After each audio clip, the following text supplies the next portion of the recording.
وفات سے 3 روز قبل جب کہ حضور اکرم صلی اللہ علیہ وآلہ وسلم ام المؤمنین حضرت میمونہ رضی اللہ تعالیٰ عنہا کے گھر تشریف فرما تھے، ارشاد فرمایا کہ میری بیویوں کو جمع کرو۔ تمام ازواج مطہرات جمع ہو گئیں تو حضور اکرم صلی اللہ علیہ وآلہ وسلم نے ارشاد فرمایا، کیا تم سب مجھے اجازت دیتی ہو کہ بیماری کے دن میں عائشہ رضی اللہ تعالیٰ عنہا کے کہاں گزار لوں؟ سب نے کہا، اے اللہ کے رسول، آپ کو اجازت ہے۔ پھر اٹھنا چاہا لیکن اٹھ نہ پائے تو حضرت علی ابن ابی طالب اور حضرت فضل بن عباس رضی اللہ تعالیٰ عنہ آگے بڑھے اور نبی کریم صلی اللہ علیہ وسلم کو سہارا سے اٹھا کر سیدنا میمونہ رضی اللہ تعالیٰ عنہ کے حجرے سے سیدہ عائشہ رضی اللہ تعالیٰ عنہ کے حجرے کی طرف لے جانے لگے۔ اس وقت صحابہ کرام رضی اللہ تعالیٰ عنہ اجمعین نے حضور اکرم صلی اللہ علیہ وآلہ وسلم کو اس بیماری اور کمزوری کے حال میں پہلی بار دیکھا تو گھبرا کر ایک دوسرے سے پوچھنے لگے، رسول اللہ صلی اللہ علیہ وآلہ وسلم کو کیا ہوا؟ چنانچہ صحابہ مسجد میں جمع ہونا شروع ہو گئے اور مسجد شریف میں ایک رش لگ گیا۔ نبی کریم صلی اللہ علیہ وسلم کا پسینہ شدت سے بہہ رہا تھا۔ حضرت عائشہ رضی اللہ تعالیٰ عنہ فرماتی ہیں کہ میں نے اپنی زندگی میں کسی کا اتنا پسینہ بہتے نہیں دیکھا۔ فرماتی ہیں کہ میں رسول اللہ صلی اللہ علیہ وسلم کے دست مبارک کو پکڑتی اور اسی کو چہرہ اقدس پر پھیرتی، کیونکہ نبی کا ہاتھ میرے ہاتھ سے کہیں زیادہ محترم اور پاکیزہ تھا۔ مزید فرماتی ہیں کہ حبیب خدا صلی اللہ علیہ وسلم سے بس یہی ورد سنائی دے رہا تھا کہ بے شک موت کی بھی اپنی سختیاں ہیں۔ اس لیے اسلام میں مسجد کے اندر حضرت صلی اللہ علیہ وسلم کے بارے میں خوف کی وجہ سے لوگوں کا شور بڑھنے لگا۔ نبی کریم صلی اللہ علیہ وسلم نے دریافت فرمایا، یہ کیسی آوازیں ہیں؟ غرض کیا گیا کہ اے اللہ کے رسول، یہ لوگ آپ کی حالت سے خوفزدہ ہیں۔ ارشاد فرمایا کہ مجھے ان کے پاس لے چلو۔ پھر اٹھنے کا ارادہ فرمایا لیکن اٹھ نہ سکے تو آپ صلی اللہ علیہ وآلہ وسلم پر 7 مشکیزیں پانی کے بہائے گئے۔ تب کہیں جا کر کچھ افاقہ ہوا تو سہارا سے اٹھا کر ممبر پر لایا گیا۔ یہ رسول اللہ صلی اللہ علیہ وسلم کا آخری خطبہ تھا اور آپ صلی اللہ علیہ وسلم کے آخری کلمات تھے۔ فرمایا، اے لوگو، شاید تمہیں میری موت کا خوف ہے؟ سب نے کہا، جی ہاں اے اللہ کے رسول۔ نے ارشاد فرمایا، اے لوگو، تم سے میری ملاقات کی جگہ دنیا نہیں، تم سے میری ملاقات کی جگہ حوض کوثر ہے۔ خدا کی قسم، گویا کہ میں یہیں سے اسی حوض کوثر کو دیکھ رہا ہوں۔ اے لوگو، مجھے تم پر تنگ دستی کا خوف نہیں، بلکہ مجھے تم پر دنیا کا خوف ہے کہ تم اس میں ایک دوسرے سے مقابلے میں لگ جاؤ، جیسا کہ تم سے پہلے پچھلی امتوں والے لگ گئے، اور یہ دنیا تمہیں بھی ہلاک کر دے جیسا کہ انہیں ہلاک کر دیا۔ پھر مزید ارشاد فرمایا، اے لوگو، نماز کے معاملے میں اللہ سے ڈرو۔ اے لوگو، عورتوں کے معاملے میں اللہ سے ڈرو۔ میں تمہیں عورتوں سے نیک سلوک کی وصیت کرتا ہوں۔ مزید فرمایا، اے لوگو، ایک بندے کو اللہ نے اختیار دیا کہ دنیا کو چن لے یا اسے چن لے جو اللہ کے پاس ہے، تو اس نے اسے پسند کیا جو اللہ کے پاس ہے۔ اس جملے سے حضور صلی اللہ علیہ وسلم کا مقصد کوئی نہ سمجھا، حالانکہ ان کی اپنی ذات مراد تھی، جبکہ حضرت ابو بکر صدیق رضی اللہ تعالیٰ عنہ وہ تنہا شخص تھے جو اس جملے کو سمجھے اور زور و قطار رونے لگے اور بلند آواز سے گریہ کرتے ہوئے اٹھ کھڑے ہوئے اور نبی کریم صلی اللہ علیہ وسلم کی بات قطع کر کے پکارنے لگے، ہمارے باپ دادا آپ پر قربان، ہماری مائیں آپ پر قربان، ہمارے بچے آپ پر قربان، ہمارے مال و دولت آپ پر قربان۔ روتے جاتے ہیں اور یہی الفاظ کہتے جاتے ہیں۔ صحابہ کرام رضوان اللہ تعالیٰ علیہم اجمعین حضرت ابو بکر صدیق رضی اللہ تعالیٰ عنہ کی طرف دیکھنے لگے کہ انہوں نے نبی کریم صلی اللہ علیہ وآلہ وسلم کی بات کیسے قطع کر دی۔ اس پر نبی کریم صلی اللہ علیہ وسلم نے حضرت ابو بکر صدیق رضی اللہ تعالیٰ عنہ کا دفاع ان الفاظ میں فرمایا، اے لوگو، ابو بکر کو چھوڑ دو کہ تم میں سے ایسا کوئی نہیں کہ جس نے ہمارے ساتھ کوئی بلائی کی ہو اور ہم نے اس کا بدلہ نہ دے دیا ہو، سوائے ابو بکر کے کہ اس کا بدلہ میں نہیں دے سکا۔ اس کا بدلہ میں نے اللہ جل شانہ پر چھوڑ دیا ہے۔ مسجد نبوی میں کھلنے والے تمام دروازے بند کر دیے جائیں سوائے ابو بکر کے دروازے کے، کہ جو کبھی بند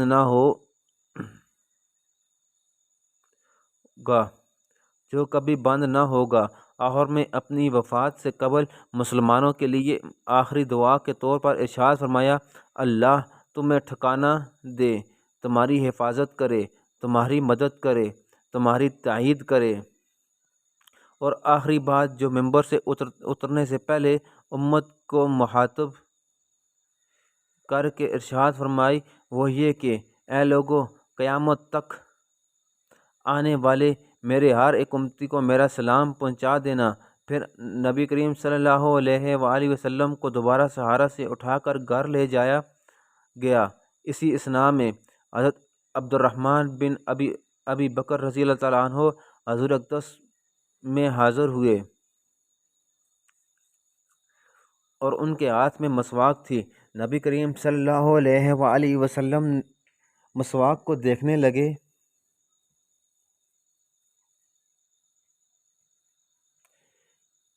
لیکن شدت مرض کی وجہ سے طلب نہ کر پائے۔ چنانچہ سیدہ عائشہ رضی اللہ تعالیٰ عنہ حضور اکرم صلی اللہ علیہ وآلہ وسلم کے دیکھنے سے سمجھ گئیں اور انہوں نے حضرت عبد الرحمن سے مسواک لے کر نبی کریم صلی اللہ علیہ وسلم کے دہن مبارک میں رکھ دی، لیکن نبی کریم صلی اللہ علیہ وآلہ وسلم اسے استعمال نہ کر پائے تو سیدہ عائشہ رضی اللہ تعالیٰ عنہا نے نبی کریم صلی اللہ علیہ وآلہ وسلم سے مسواک لے کر اپنے منہ سے نرم کی اور پھر نبی کریم صلی اللہ علیہ وآلہ وسلم کو لوٹا دی تاکہ دہن مبارک اس سے تر رہیں۔ فرماتی ہیں آخری چیز جو نبی کریم صلی اللہ علیہ وسلم کے پیٹ میں گئی وہ میرا لحاف تھا،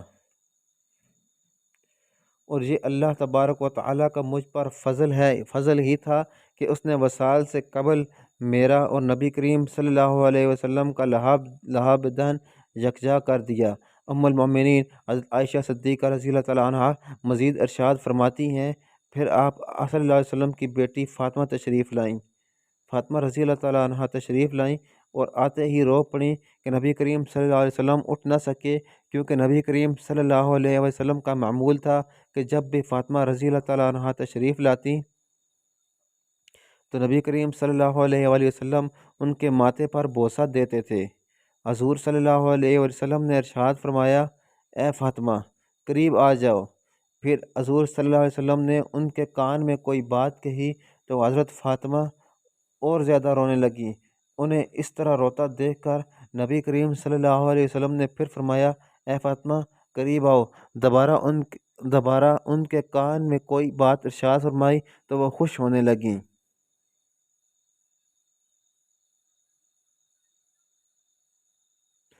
حضور اکرم صلی اللہ علیہ وآلہ وسلم کے وصال کے بعد میں نے سیدہ فاطمہ رضی اللہ تعالیٰ عنہ سے پوچھا تھا کہ وہ کیا بات تھی جس پر روئیں اور پھر خوشی کا اظہار کیا۔ سیدہ فاطمہ رضی اللہ تعالیٰ عنہ سے پوچھا تھا کہ وہ کیا بات تھی جس پر روئیں اور پھر خوشی کا اظہار کیا تھا۔ سیدہ فاطمہ رضی اللہ تعالیٰ عنہ کہنے لگیں کہ پہلی بار جب میں قریب ہوئی تو فرمایا فاطمہ میں آج رات اس دنیا سے کوچ کرنے والا ہوں، جس پر میں رو دی۔ جب انہوں نے مجھے بے تحاشا روتے دیکھا تو فرمانے لگے فاطمہ میرے اہل خانہ میں سب سے پہلے تم مجھ سے آ کر ملو گی، جس پر میں خوش ہو گئی۔ سیدہ عائشہ رضی اللہ تعالیٰ عنہ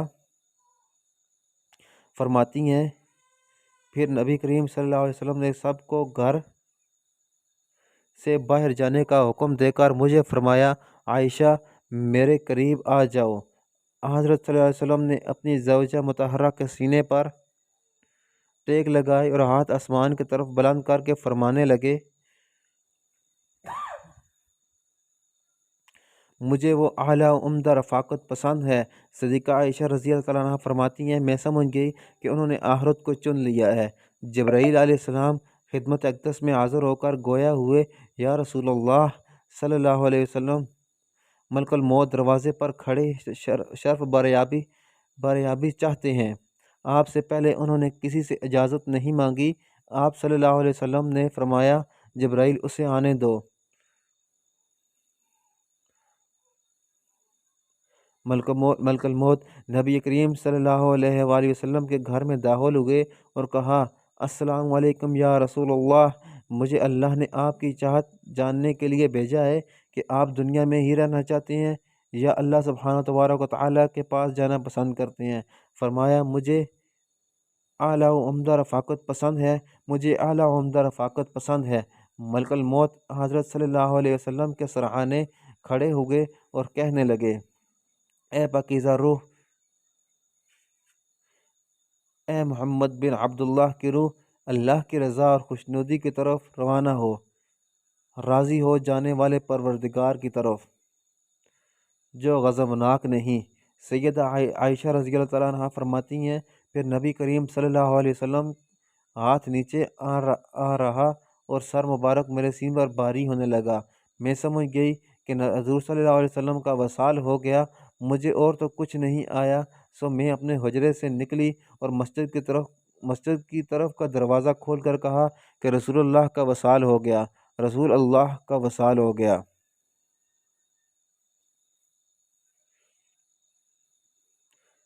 دعائے اللہ تعالیٰ ہمیں نبی کریم صلی اللہ علیہ وسلم کے مبارک زندگی کے اوپر اور ان کے سنت کے اوپر زندگی عمل کرنے کی توفیق عطا فرمائے۔ اگر آپ کو ہمارے یہ اسٹوری پسند آئی ہو تو ہمارے چینل کو سبسکرائب کریں اور اس کو لائک کریں۔